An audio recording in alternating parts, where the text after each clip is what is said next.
Hey guys, welcome to Study with Joy. Guys, today we will study tense. तो guys tense होते क्या हैं? जो हमें वर्ब के होने के समय को बताए वही टेंस कहलाते हैं। तो गाइस टेंस कितने टाइप्स के होते हैं? टेंस मेनली 3 टाइप्स के होते हैं। First is present tense, past tense and third is future tense. तो गाइस इस समय मैं आपको पढ़ा रही हूँ, तो अभी मैं जो काम कर रही हूँ वो किस टेंस के अंदर आता है? प्रेजेंट टेंस के अंदर आता है। एंड गाइस कल मैंने आपको रेगुलर एंड इर्रेगुलर वर्ब्स पढ़ाई थी। तो गाइस मैंने ये काम किया था कल, तो मैं बीते हुए कल की बात कर रही हूँ। तो वो कौन सा टेंस होता है? वो पास्ट टेंस के अंदर आते हैं। एंड गाइस जो काम हम भविष्य में करने वाले हैं वो किस टेंस के अंदर आता है? वो फ्यूचर टेंस के अंदर आता है। तो गाइस आप सीख चुके हो कि टेंस कितने टाइप्स के होते हैं। टेंस 3 टाइप्स के होते हैं। First is present tense, second is past tense and third is future tense. And guys ये जो टेंस है प्रेजेंट टेंस, इसके भी 4 टाइप्स होते हैं एंड पास्ट टेंस के भी 4 टाइप्स होते हैं एंड फ्यूचर टेंस के भी 4 टाइप्स होते हैं। तो गाइस टोटल 12 टाइप्स के टेंस होते हैं एंड इस वीडियो में हम टोटल 12 टेंसेस पढ़ने वाले हैं। तो गाइस टेंस स्टार्ट करने से पहले यह जान लेते हैं कि वो 12 टेंसेस हैं कौन से। फर्स्ट गाइस जो प्रेजेंट टेंस है, जो काम हम अभी कर रहे हैं, जो समय चल रहा है, वो टेंस 4 टाइप्स का होता है। First is simple present tense, इसको प्रेजेंट इंडेफिनिट टेंस भी कहते हैं। Second is present continuous tense, third is present perfect tense and fourth is present perfect continuous tense. Similarly guys जो पास्ट टेंस है, past tense भी 4 types का होता है। First is simple past tense, जिसको हम पास्ट इंडेफिनिट टेंस भी कहते हैं। And second is past continuous tense and third is past perfect tense and fourth is past perfect continuous tense. Similarly guys जो फ्यूचर टेंस है, future tense भी कितने types के होते हैं? फ्यूचर टेंस भी 4 टाइप्स के होते हैं। फर्स्ट सिंपल फ्यूचर टेंस, जिसको फ्यूचर इंडेफिनिट टेंस भी कहते हैं। Second is future continuous tense, third is future perfect tense and fourth is future perfect continuous tense. तो गाइज 4 टेंस होते हैं फ्यूचर के एंड 4 होते हैं पास्ट के एंड 4 होते हैं प्रेजेंट के। तो ये टोटल टेंस कितने हो गए? ये टोटल 12 टेंसेस हो गए। तो गाइज इस वीडियो में हम यही 12 टेंसेस कवर करेंगे। So let's start our session. Guys tense start करने से पहले जो टेंस की टेबल है लर्न करना बहुत ज़्यादा इम्पॉर्टेंट है। चलिए इसकी चार्ट समझते हैं। गाइस जैसा कि मैंने आपको बताया है कि टेंस टोटल 12 टाइप्स के होते हैं, तो इस चार्ट में हमें 12 टाइप्स के टेंसेस गिवन है। फर्स्ट गिवन है present indefinite tense, second is present continuous, third is present perfect, fourth is present perfect continuous tense. Next is past indefinite tense, next past continuous, then past perfect, then past perfect continuous tense. इसके बाद future indefinite tense given है, then future continuous, then future perfect, then future perfect continuous tense हमें given है। तो guys total 12 tenses हमें इस chart में given है एंड ये जो टेबल है ये बहुत ही ज़्यादा इम्पॉर्टेंट है। बिना इस टेबल को लर्न किए आप टेंस नहीं सीख और करेक्ट वे में सेंटेंस फॉर्म करना भी नहीं सीख सकते। किसी भी हिंदी सेंटेंस के एंड में ता है, ती है, ते हैं गिवन हो तो वो कौन सा टेंस कहलाता है? वो प्रेजेंट इंडेफिनिट टेंस कहलाता है। एंड प्रेजेंट इंडेफिनिट टेंस में हम हेल्पिंग वर्ब क्या यूज़ करते हैं? डू या फिर डज का यूज़ करते हैं एंड वर्ब की फर्स्ट फॉर्म का भी यूज़ करते हैं। प्रेजेंट कॉन्टिन्यूअस टेंस क्या होता है गाइस? किसी भी सेंटेंस के एंड में हिंदी में रहा है, रहे हैं, रही है गिवन हो तो वो प्रेजेंट कॉन्टिन्यूअस टेंस कहलाता है। इसमें हेल्पिंग वर्ब यूज़ करते हैं is, am, are and verb की फर्स्ट फॉर्म प्लस आईएनजी का यूज़ करते हैं।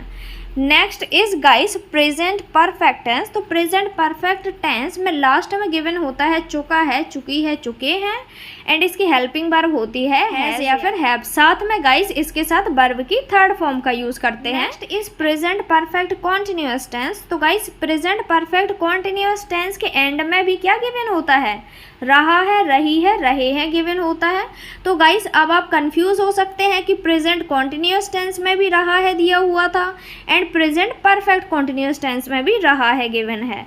Guys present perfect continuous tense में रहा है के साथ क्या गिवन होगा, टाइम भी गिवन होगा। एंड गाइस इसकी हेल्पिंग वर्ब हम यूज करेंगे हैज बीन या फिर have been. Guys past indefinite tense के लास्ट में ता था गिवन होता है, ता था, ती थी, ते थे, आ या फिर ई। एंड गाइस इसमें हम वर्ब की सेकंड फॉर्म का यूज करते हैं एंड हेल्पिंग वर्ब यूज करते हैं did. Next is past continuous tense. Past continuous tense की हिंदी होती है रहा था, रही थी, रहे थे। हेल्पिंग वर्ब वॉज वर्ब का यूज करते हैं एंड वर्ब की फर्स्ट फॉर्म के साथ आईएनजी का यूज करते हैं।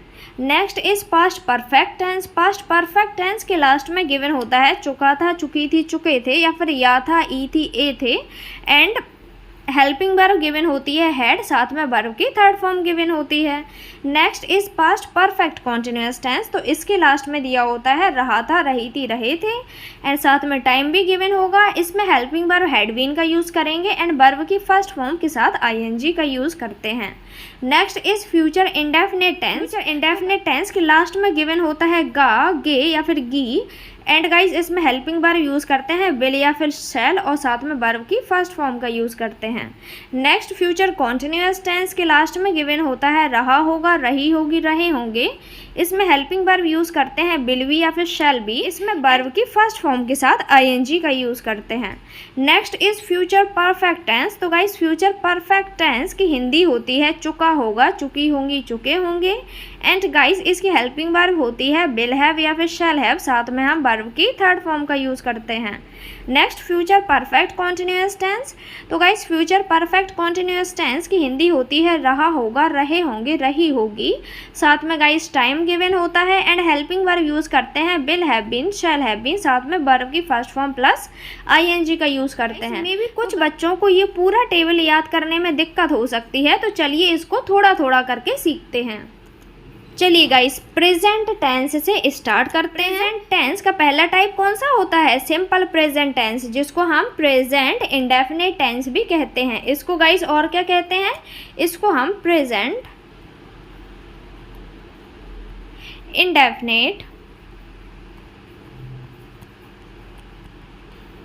टेंस। तो गाइस प्रेजेंट इंडेफिनिट टेंस की पहचान क्या होगी, गाइस किसी भी वाक्य के लास्ट में क्या दिया होगा, ता है,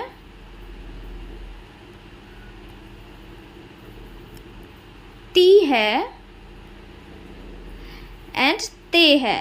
हिंदी में क्या गिवन होगा, ता है, ती है एंड ते है गिवन होगा। तो ये कौन सा टेंस कहलाएगा, प्रेजेंट इंडेफिनिट टेंस कहलाएगा। तो गाइस प्रेजेंट इंडेफिनिट टेंस में हम किसका यूज़ करते हैं, या तो हम वर्ब की पहली फॉर्म का यूज़ करते हैं या फिर डू या फिर डस का यूज़ करते हैं। पहचान क्या होगी इसकी, ता है, ती है, ते है गिवन होता है। तो गाइस डू या फिर डस का यूज कब करते हैं, डू या फिर डस का यूज करते हैं नेगेटिव केस या फिर इंटेरोगेटिव केस में।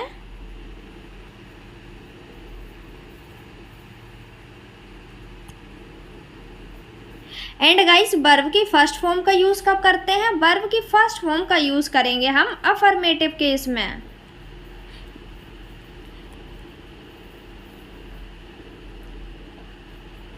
जिसको हम पॉजिटिव केस भी कह सकते हैं।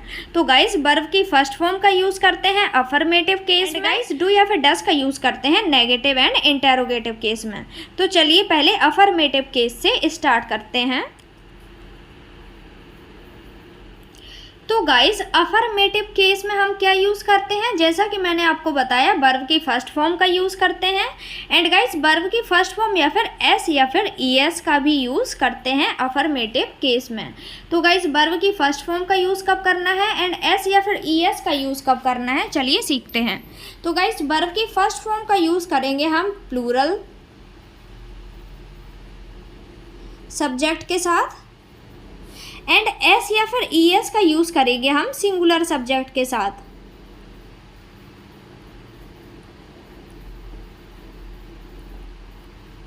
क्या गाइज आप जानते हैं कि ये प्लूरल एंड सिंगुलर सब्जेक्ट क्या होते हैं? अगर नहीं जानते तो चलिए सीखते हैं। Guys I, we, you, they, I, we, you, they. Guys ये सब्जेक्ट्स में गिवन होते हैं तो वो प्लूरल सब्जेक्ट कहलाता है। एंड ही, शी, इट या फिर किसी का नेम हमें सब्जेक्ट में गिवन होता है तो वो सब्जेक्ट कौन सा कहलाता है? वो सिंगुलर सब्जेक्ट कहलाता है। तो गाइस जैसा कि मैंने आपको बताया है कि सिंगुलर में किसका यूज़ करना है, सिंगुलर में हमें एस या फिर ईएस का यूज़ करना है। एंड प्लूरल में हम किसका यूज़ करेंगे? प्लूरल में हम वर्ब की फर्स्ट फॉर्म का यूज़ करेंगे। चलिए सीखते हैं कैसे। गाइस आपको सेंटेंस गिवन है वह गाना गाती है। पहले तो गाइस आपको ये पहचानना सीखना है कि ये कौन सा टेंस है। तो इसके लास्ट में क्या गिवन है? इसके लास्ट में गिवन है ती है। और जैसा कि मैंने आपको बताया है कि लास्ट में क्या आए, ता है, ती है, ते है आए, तो वो कौन सा टेंस कहलाता है? वो टेंस होता है प्रेजेंट इंडेफिनिट टेंस। तो लास्ट में ती है गिवन है, इट मीन्स ये कौन सा टेंस है? ये प्रेजेंट इंडेफिनिट टेंस है। प्रेजेंट इंडेफिनिट टेंस है तो इसके साथ हम किसका यूज़ करेंगे? या तो वर्ब की फर्स्ट फॉर्म का यूज़ करेंगे या तो एस या फिर ईएस का यूज़ करेंगे। चलिए सीखते हैं। तो वह गाना गाती है, तो वह कौन है? लड़की है। तो यहाँ पर क्या आ जाएगा? शी आ जाएगा। एंड गाना गाने के लिए किसका यूज़ करते हैं? हेल्पिंग वर्ब सिंग का यूज़ करते हैं। She Singh a song, she Singh a song. Guys जैसा कि मैंने आपको बताया है कि सिंगुलर सब्जेक्ट के साथ हम किसका यूज़ करते हैं? एस या फिर ईएस का यूज़ करते हैं। तो गाइस यहाँ पर देखिए ये शी जो है, शी क्या है? सिंगुलर सब्जेक्ट है। तो इसके साथ हम किसका यूज़ करेंगे? एस या फिर ईएस का यूज़ करेंगे। तो एस या ईएस का यूज़ किसके साथ करते हैं? हेल्पिंग वर्ब के साथ यूज़ करते हैं। तो यहाँ पर क्या आ जाएगा? एस आ जाएगा। She sings a song. एक और एग्जाम्पल लेते हैं। वह जाता है। तो गाइस इसके लास्ट में भी क्या गिवन है? ता है गिवन है। अगर ता है गिवन होता है तो ये कौन सा टेंस है? प्रेजेंट इंडेफिनिट टेंस है। चलिए सीखते हैं। तो वह के लिए किसका यूज़ करेंगे? ही का यूज़ करेंगे, क्योंकि ऊपर जो है वह वो कौन थी? लड़की थी, गाना गा रही थी, लड़की थी। और यहाँ पर वह कौन है? लड़का है। तो ही का यूज़ किया। और जाने के लिए हम किसका यूज़ करते हैं? जाने के लिए तो हम इंग्लिश गो का यूज़ करते हैं। तो ही गो। गाइस क्या ये सेंटेंस सही है? ये सेंटेंस बिल्कुल गलत है। क्यों गलत है? क्योंकि गाइस ही क्या है? ही सिंगुलर है। एंड जैसा कि मैंने आपको बताया है कि सिंगुलर के साथ हम किसका यूज़ करते हैं? एस या फिर ईएस का यूज़ करते हैं। तो यहाँ पर हमें एस या फिर ईएस का यूज़ करना है। तो गाइस यहाँ पर हम एस का यूज़ करेंगे नहीं, यहाँ पर हम किसका यूज़ करेंगे? यहाँ पर हम ईएस का यूज़ करेंगे। अब गाइज हमने यहाँ पर ईएस का यूज़ क्यों किया है ये भी सीख लेते हैं। गाइज आई होप आप सभी लोग जानते होंगे कि ए, ई, आई, ओ, यू ये 5 क्या है? ये 5 वॉवेल्स होते हैं। तो गाइज जब लास्ट में वॉवेल गिवन हो तो हम किसका यूज़ करते हैं? ईएस का यूज़ करते हैं। गाइज यहाँ पर तो लास्ट में हमें क्या गिवन था? ओ गिवन था। ओ गिवन था। ओ क्या है? वॉवेल है, इसलिए हमने यहाँ पर ईएस का यूज़ किया है। एंड गाइज यहाँ पर हमें लास्ट में क्या गिवन था? जी गिवन था। जी क्या है? वॉवेल नहीं है, मीन्स कॉन्सोनेंट है, इसलिए हमने किसका यूज़ किया है? एस का यूज़ किया है। तो गाइज वॉवेल के साथ हम किसका यूज़ करेंगे? वॉवेल के साथ हम ईएस का यूज़ करेंगे। एंड कॉन्सोनेंट्स के साथ हम एस का यूज़ करेंगे। नेक्स्ट एग्जाम्पल, हम कपड़े धोते हैं। तो गाइज इसके लास्ट में क्या गिवन है? ते है गिवन है। एंड जैसा कि मैंने आपको बताया है ता है, ती है, ते है लास्ट में गिवन होता है तो वो कौन सा टेंस होता है? तो वो प्रेजेंट इंडेफिनिट टेंस होता है। तो ये कौन सा टेंस है? ये भी प्रेजेंट इंडेफिनिट टेंस है। चलिए बनाते हैं इस सेंटेंस को। तो गाइज हम के लिए हम किसका यूज़ करते हैं? वी का यूज़ करते हैं। आफ्टर दैट धोने के लिए इंग्लिश हेल्पिंग वर्ब वॉश का यूज़ करते हैं। एंड इसके बाद क्या गिवन है? कपड़े, कपड़े के लिए इंग्लिश क्लॉथ्स का यूज़ करते हैं। तो गाइज यहाँ पर हमने हेल्पिंग वर्ब के साथ एस या फिर ईएस का यूज़ नहीं किया है। क्यों नहीं किया है? क्योंकि गाइज जैसा कि हमने यहाँ पर सीखा है कि जो प्लूरल सब्जेक्ट होता है, वी क्या है? प्लूरल सब्जेक्ट है। एंड प्लूरल सब्जेक्ट के साथ हम ओनली वर्ब की पहली फॉर्म का यूज़ करते हैं, एस या फिर ईएस का यूज़ नहीं करते हैं। तो वॉश क्या है? वॉश तो वर्ब की पहली फॉर्म है, तो इसके साथ हमें एस या फिर ईएस का यूज़ नहीं करना है। वी वॉश क्लॉथ्स हमारा सेंटेंस बन चुका है। तो गाइज आई होप आप सिंपल प्रेजेंट टेंस का अफर्मेटिव केस सीख गए होंगे। अफर्मेटिव केस में गाइज पहले हम क्या लिखते हैं? सब्जेक्ट लिखते हैं, इसके बाद वर्ब, साथ में एस या फिर ईएस लगेगा तो एस या फिर ईएस, या फिर ओनली वर्ब की फर्स्ट फॉर्म अकेला लिखते हैं। एंड इसके बाद क्या लिखते हैं? ऑब्जेक्ट लिखते हैं। जैसा कि गाइज हमने यहाँ पर लिखा है, वी क्या है? वी हमारा सब्जेक्ट है। आफ्टर दैट ये वॉश क्या है? वॉश वर्ब है। एंड क्लॉथ्स क्या है? क्लॉथ्स ऑब्जेक्ट है। Subject, verb and object. कुछ और एग्जाम्पल्स गिवन है। वह बाजार जाता है, तो इसकी इंग्लिश क्या होगी? He goes to market. यहाँ पर ही गिवन है, ही क्या है? सिंगुलर सब्जेक्ट है, इसलिए हमने यहाँ पर एस या फिर ईएस का यूज़ किया है। ईएस का यूज़ क्यों किया है? क्योंकि गो के लास्ट में क्या आ रहा है? ओ आ रहा है, जो कि वॉवेल है। नेक्स्ट, राम आम तोड़ता है, तो Ram plucks the mango. Ram क्या है? सिंगुलर सब्जेक्ट है, इसलिए हमने यहाँ पर एस का यूज़ किया है। नेक्स्ट, तुम गाना गाते हो, तो यू क्या है? यू प्लूरल सब्जेक्ट है, इसलिए हमने यहाँ पर एस या फिर ईएस का यूज़ नहीं किया है, ओनली वर्ब की फर्स्ट फॉर्म का यूज़ किया है। You sing a song. चलिए गाइस, आई होप आप अफर्मेटिव केस बहुत अच्छे से सीख गए होंगे। अब प्रेजेंट इंडेफिनिट टेंस का नेगेटिव केस सीखते हैं। तो गाइस, जब हम नेगेटिव केस बनाएंगे तो सबसे पहले हमें क्या लिखना है? सबसे पहले हमें लिखना है सब्जेक्ट। आफ्टर दैट गाइज ये हमारा नेगेटिव केस है, तो नेगेटिव केस में हम क्या हेल्पिंग वर्ब यूज़ करेंगे? डू या फिर डज का यूज़ करेंगे, साथ में नॉट का यूज़ करेंगे क्योंकि ये नेगेटिव केस है। देन वर्ब की फर्स्ट फॉर्म का यूज़ करते हैं। आफ्टर दैट ऑब्जेक्ट का यूज़ करेंगे। तो गाइज, डू का यूज़ कब करना है एंड डस का यूज़ कब करना है ये भी सीख लेते हैं। सब्जेक्ट क्या हो? प्लूरल हो। प्लूरल सब्जेक्ट्स कौन से होते हैं? आई, वी, यू, दे। एंड डस का यूज़ कब करेंगे? जब सब्जेक्ट हमें सिंगुलर गिवन हो। सिंगुलर सब्जेक्ट कौन से होते हैं? ही, शी, इट और नेम।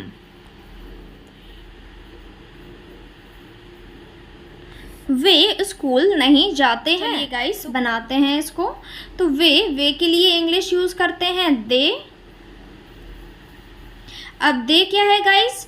दे प्लूरल सब्जेक्ट है, तो प्लूरल के साथ मैंने आपको क्या बताया है? प्लूरल के साथ किसका यूज़ करना है? डू का यूज़ करना है। तो सब्जेक्ट हमने लिख दिया, इसके बाद हमें क्या लिखना है? डू लिखना है। They do. आफ्टर दैट हमें नॉट का यूज़ करना है, नॉट लिख दिया। दे do not. After that verb की फर्स्ट फॉर्म, वर्ब की फर्स्ट फॉर्म क्या आएगी? यहाँ पर गो आएगी। किसके लिए? जाने के लिए। They do not go to school. Then हमने सब्जेक्ट लिख दिया। तो गाइस पहले क्या लिखते हैं? सब्जेक्ट, जो कि हमने यहाँ पर दे लिखा है। इसके बाद डू या फिर डस का यूज़ करते हैं। तो दे क्या है? दे प्लूरल सब्जेक्ट है, तो प्लूरल के साथ हम किसका यूज़ करेंगे? डू का यूज़ करेंगे। आफ्टर दैट नॉट की जगह हमने नॉट लिख दिया। वर्ब की फर्स्ट फॉर्म लिखनी थी। गो क्या है? वर्ब की फर्स्ट फॉर्म है। आफ्टर दैट ऑब्जेक्ट हमने लिख दिया है। वह खाना नहीं खाती है, तो गाइज इसकी इंग्लिश क्या होगी? वह के लिए हम किसका यूज़ करेंगे? शी का यूज़ करेंगे, क्योंकि लड़की की बात हो रही है। एंड गाइज जैसा कि मैंने आपको बताया है कि अगर सब्जेक्ट सिंगुलर हो तो सिंगुलर सब्जेक्ट के साथ हम किसका यूज़ करते हैं? डज का यूज़ करते हैं। तो शी के साथ क्या आएगा? डज आएगा। आफ्टर दैट जो हमें नॉट गिवन है तो हम नॉट का ही यूज़ करेंगे। She does not. Then verb की फर्स्ट फॉर्म का हमें यूज़ करना है, तो वर्ब की फर्स्ट फॉर्म क्या आएगी? Eat. She does not eat the food. She does not eat the food. Next guys interrogative case. चलिए इंटेरोगेटिव केस सीखते हैं। तो गाइज इंटेरोगेटिव केस में हम स्ट्रक्चर फॉलो करते हैं। पहले हेल्पिंग वर्ब आ जाती है, डू या फिर डज हेल्पिंग वर्ब का यूज़ करते हैं प्रेजेंट इंडेफिनिट टेंस में। इसके बाद क्या आ जाता है? सब्जेक्ट, देन वर्ब की फर्स्ट फॉर्म, देन ऑब्जेक्ट। चलिए बनाते हैं। एंड गाइस इंटेरोगेटिव सेंटेंस की स्टार्टिंग होती है क्या से? चलिए स्टार्ट करते हैं। फर्स्ट एग्जाम्पल इज क्या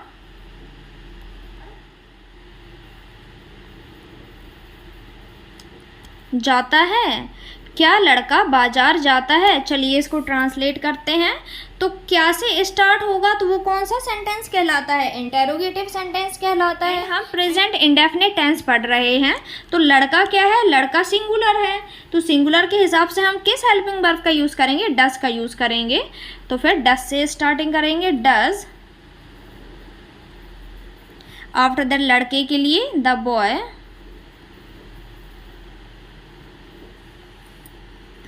go to market. Does the boy go to market? And guys यहीं पर अगर हम एक लड़का की जगह ढेर सारे लड़के कर लेते हैं कि क्या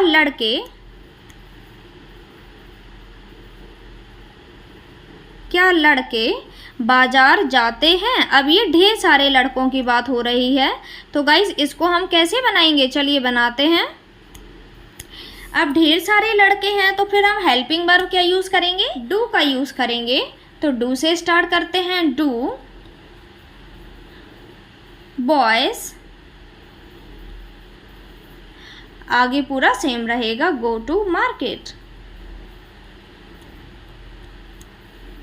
do boys go to market. Guys अगर एक लड़के की बात हो रही है, मीन सिंगुलर सब्जेक्ट की बात हो रही है, तो किसका यूज़ करते हैं? डस का यूज़ करते हैं। जब प्लूरल सब्जेक्ट की बात होती है तो हम किसका यूज़ करते हैं? डू का यूज़ करते हैं। इसी तरह गाइज इंटेरोगेटिव केस की तरह डबल इंटेरोगेटिव केस भी होता है। चलिए एक एग्जाम्पल उसका भी लेते हैं। Double interrogative sentence. तो गाइज डबल इंटेरोगेटिव सेंटेंस की शुरुआत किससे होती है? WH से होती है। WH मतलब क्या होता है? क्वेश्चन वर्ड्स जैसे कि who, whom, what, how, when, where, how much, how many, इस तरीके के क्वेश्चन वर्ड्स को WH के अंदर रखते हैं। WH आफ्टर दैट डू या फिर डस का यूज करेंगे। Then subject, then B1, then object. B1 का मतलब है वर्ब की फर्स्ट फॉर्म। चलिए एक सेंटेंस लेते हैं। गाइस इसकी इंग्लिश क्या होगी? कहाँ के लिए हम WH क्वेश्चन वर्ड वेयर का यूज़ करते हैं। कहाँ की इंग्लिश क्या होती है? वेयर। आफ्टर दैट गाइस यहाँ पर वह दिया है। वह मीन्स किसी लड़का या लड़की की बात हो रही है, लड़का की बात हो रही है यहाँ पर। तो वह क्या है? ये तो सिंगुलर सब्जेक्ट होता है, तो सिंगुलर सब्जेक्ट के साथ किसका यूज़ करेंगे? डज का यूज़ करेंगे। तो वेयर डज, वह के लिए ही का यूज करेंगे। Where does he live. Guys हम प्रेजेंट इंडेफिनिट टेंस और सिंपल प्रेजेंट टेंस सीख चुके हैं। Next is present continuous tense. चलिए प्रेजेंट कॉन्टिन्यूअस टेंस सीखते हैं। चलिए गाइस स्टार्ट करते हैं प्रेजेंट कॉन्टिन्यूअस टेंस।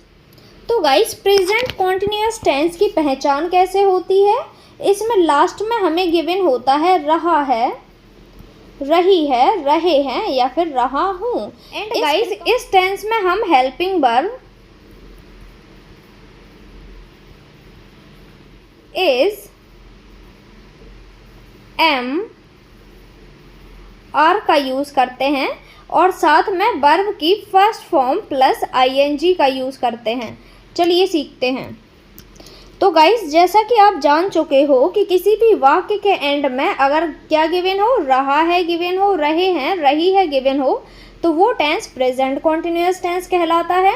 तो गाइस इस टेंस में हम स्ट्रक्चर क्या फॉलो करते हैं? पहले लिखते हैं सब्जेक्ट, इसके बाद helping verb is, am, are का यूज़ करते हैं, इसके बाद वर्ब की फर्स्ट फॉर्म और उसके साथ किसका यूज़ करते हैं? ING का यूज़ करते हैं। देन हम लिखते हैं ऑब्जेक्ट। जैसे कि गाइज हमें यहाँ पर एक एग्जाम्पल गिवन है, वे फुटबॉल खेल रहे हैं, तो वे के लिए हमने इंग्लिश लिखी दे, एंड दे के साथ हम हेल्पिंग वर्ब किसका यूज़ करते हैं? आर का यूज़ करते हैं, तो आर का यूज़ किया है। इसके बाद हमने लिखी है वर्ब की फर्स्ट फॉर्म, एंड वर्ब की फर्स्ट फॉर्म के साथ हमने क्या लगाया है? ING का यूज़ किया है, एंड आफ्टर दैट हमने ऑब्जेक्ट लिखा है।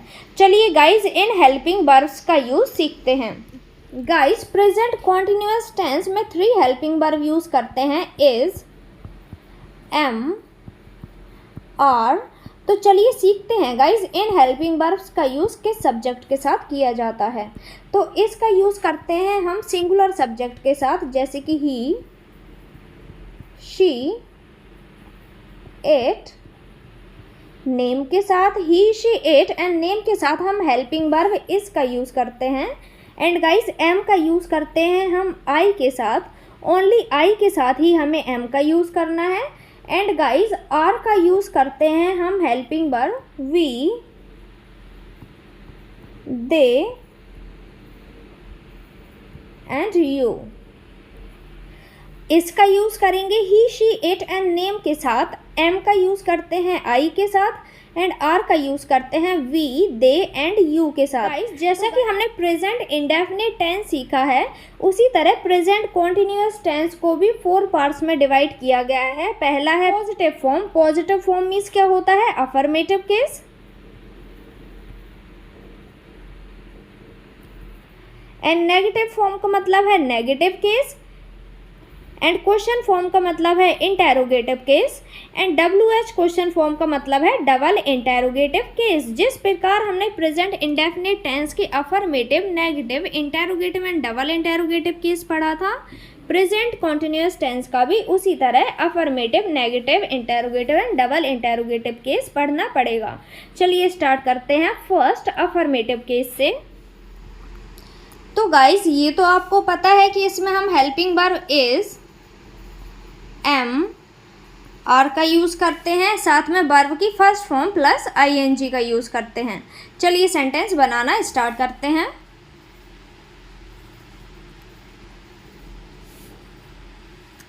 हमें एक एग्जाम्पल गिवन है, चलिए इसको ट्रांसलेट करते हैं। तो गाइस वह के लिए हम किसका यूज़ करते हैं? ही का यूज़ करते हैं। एंड जैसा कि मैंने आपको बताया है कि ही के साथ हम किस हेल्पिंग वर्ब का यूज़ करेंगे? ही के साथ हम इज का यूज़ करते हैं, तो he is. After that guys उड़ाने के लिए हम किस वर्ब का यूज़ करते हैं? फ्लाई का यूज़ करते हैं। एंड जैसा कि मैंने बताया है कि वर्ब की फर्स्ट फॉर्म के साथ हमें किसका यूज़ करना है? ING का भी यूज़ करना है, तो इसके साथ भी हम ING का भी यूज़ कर देंगे। तो he is flying. After that पतंग के लिए हम काइट का यूज़ करते हैं, तो काइट लिख देंगे। He is flying a kite. इसी तरह गाइस अगर मैं इसको प्लूरल बना दूं, वे पतंग उड़ा रहे हैं, तो इसकी इंग्लिश क्या होगी? चलिए सीखते हैं।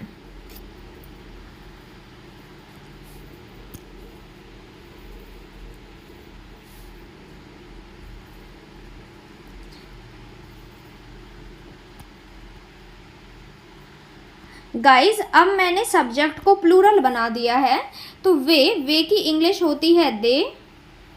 तो गाइस दे के साथ हम किस हेल्पिंग वर्ब का यूज़ करेंगे? दे के साथ हम आर का यूज़ करते हैं, तो they are. After that guys उड़ाने के लिए तो हम फ्लाई का ही यूज़ करते हैं, तो फ्लाई। एंड इसके बाद हमें ING का भी यूज़ करना है, क्योंकि वर्ब के फर्स्ट फॉर्म के साथ हमें किसका यूज़ करना है? ING का यूज़ करना है। तो they are flying a kite की जगह अ काइट ही लिखेंगे। They are flying a kite. चलिए कुछ एग्जाम्पल्स देखते हैं। गाइस यहाँ पर कुछ एग्जाम्पल्स गिवन है अफर्मेटिव केस के। I am playing football. मैं फुटबॉल खेल रहा हूँ, इसकी इंग्लिश होगी आई एम प्लेइंग फुटबॉल। यहाँ पर यू के साथ हम आर का यूज़ करते हैं, इसलिए हमने यू के साथ आर का यूज़ किया है। वर्ब की फर्स्ट फॉर्म के साथ हमने ING का यूज़ किया है। You are playing football. He के साथ हम गाइस किसका यूज़ करते हैं? ही के साथ हेल्पिंग वर्ब इस का यूज़ करते हैं, इसलिए हमने इस का यूज़ किया है। आफ्टर दैट वर्ब की फर्स्ट फॉर्म के साथ ING का यूज़ किया है। He is. Next is negative case.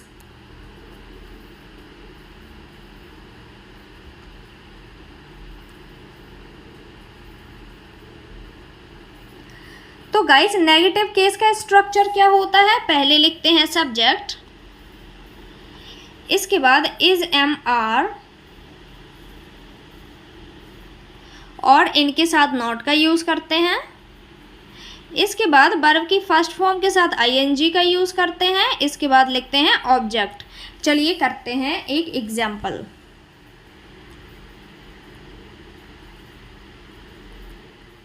मैं तस्वीर नहीं देख रहा हूँ। चलिए गाइस इसको ट्रांसलेट करते हैं।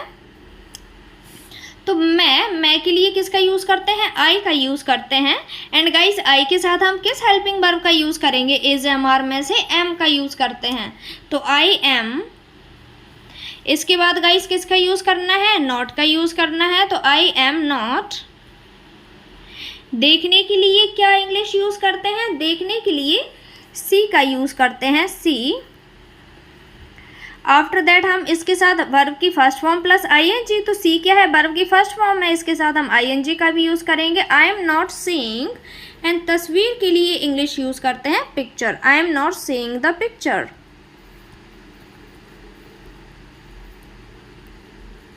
I am not seeing the picture. अगर हम इसको प्लूरल बना दें कि हम तस्वीर नहीं देख रहे हैं, तो इसकी इंग्लिश क्या होगी, चलिए सीखते हैं।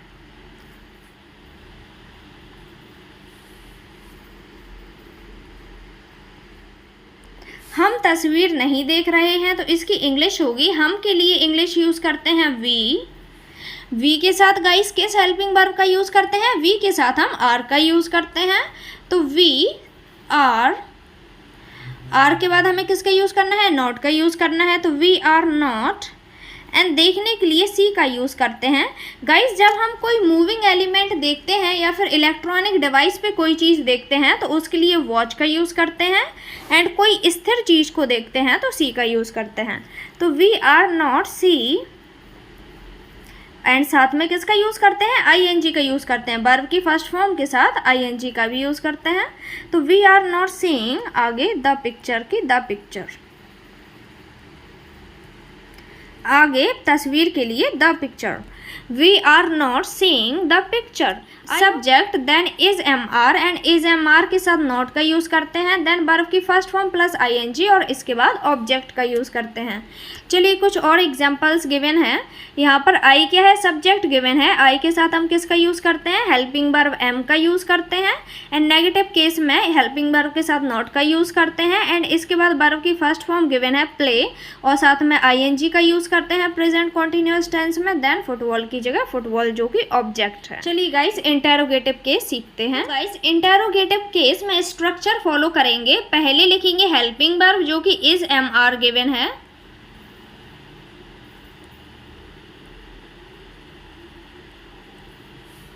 देन लिखेंगे सब्जेक्ट, देन वर्ब की first form plus ING, then object का यूज़ करते हैं। गाइस इंटेरोगेटिव केस में जो हिंदी वाला वाक्य है वो क्या से स्टार्ट होता है, चलिए करते हैं। क्या मैं पत्र लिख रही हूँ, चलिए गाइस इसको इंग्लिश में बनाते हैं। तो क्या से स्टार्ट है, मीन्स इंटेरोगेटिव केस है। तो इंटेरोगेटिव केस में किससे स्टार्ट करते हैं, हेल्पिंग वर्ब से स्टार्ट करते हैं। तो गाइस यहाँ पर सब्जेक्ट के हिसाब से हेल्पिंग वर्ब लगाते हैं। तो मैं क्या है, सब्जेक्ट गिवन है जिसकी इंग्लिश क्या होती है, आई होती है। तो गाइस आई के साथ हम हेल्पिंग वर्ब किसका यूज़ करते हैं, एम का यूज़ करते हैं। तो एम आई। आफ्टर दैट हमें क्या लिखना है, हेल्पिंग वर्ब लिख ली हमने, सब्जेक्ट लिख लिया। इसके बाद वर्ब की फर्स्ट फॉर्म प्लस आईएनजी का यूज़ करना है। तो एम आई, वर्ब क्या है, राइट,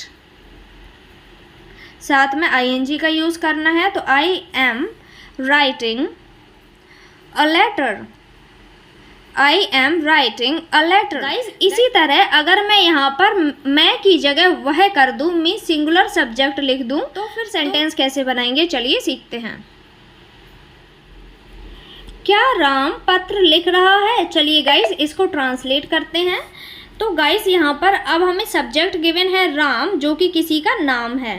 एंड गाइस किसी का नाम गिवन है मीन्स ये सिंगुलर सब्जेक्ट है। एंड सिंगुलर सब्जेक्ट के साथ किसका यूज़ करते हैं, इज हेल्पिंग वर्ब का यूज़ करते हैं। तो is Ram, after that write जो कि वर्ब है, उसके साथ ING form, is Ram writing a letter, is Ram writing a letter. हमने हेल्पिंग वर्ब की जगह क्या लिखा, हेल्पिंग वर्ब लिखी। आफ्टर दैट सब्जेक्ट की जगह हमने सब्जेक्ट लिखा। वर्ब की फर्स्ट फॉर्म की जगह वर्ब की फर्स्ट फॉर्म लिखी। देन ऑब्जेक्ट लिखा, अ लेटर जो कि ऑब्जेक्ट है। एंड सेंटेंस बन गया है। चलिए गाइस कुछ और एग्जांपल्स देखते हैं। Guys interrogative sentence helping verb से स्टार्ट होते हैं। एम जो कि हेल्पिंग वर्ब है, एम के साथ हम किसका यूज़ करते हैं, आई सब्जेक्ट का यूज़ करते हैं। आफ्टर दैट वर्ब की फर्स्ट फॉर्म के साथ आईएनजी का यूज़ किया है। देन ऑब्जेक्ट लिखा है। सिमिलरली गाइस यहाँ पर हमें सब्जेक्ट यू गिवन था, इसलिए हमने हेल्पिंग वर्ब आर का यूज़ किया है। देन प्ले जो कि वर्ब है, इसके साथ हमने आईएनजी फॉर्म का यूज़ किया है। देन हमने ऑब्जेक्ट लिखा है। चलिए गाइस डबल इंटेरोगेटिव सेंटेंस भी कवर करते हैं। तो गाइस डबल इंटेरोगेटिव सेंटेंस में स्ट्रक्चर फॉलो करते हैं। पहले तो लिखेंगे WH question word, after that helping verb is am are, then subject, then verb की फर्स्ट फॉर्म के साथ ing, देन ऑब्जेक्ट का यूज़ करते हैं। चलिए एक एग्जांपल लेते हैं। रहा है, वह क्या कर रहा है, तो गाइज इसकी इंग्लिश क्या होगी? वह की जगह हम किसका यूज़ करते हैं? ही का यूज़ करते हैं।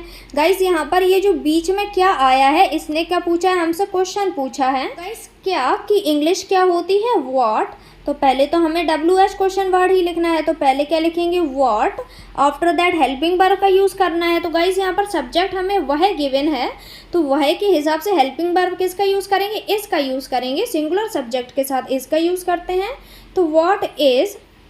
आफ्टर दैट गाइज हमें सब्जेक्ट यूज़ करना है, what is he. Then verb की फर्स्ट फॉर्म के साथ ing यूज़ करना है। तो करना क्या है? वर्ब है डू, एंड साथ में ing का यूज़ करेंगे।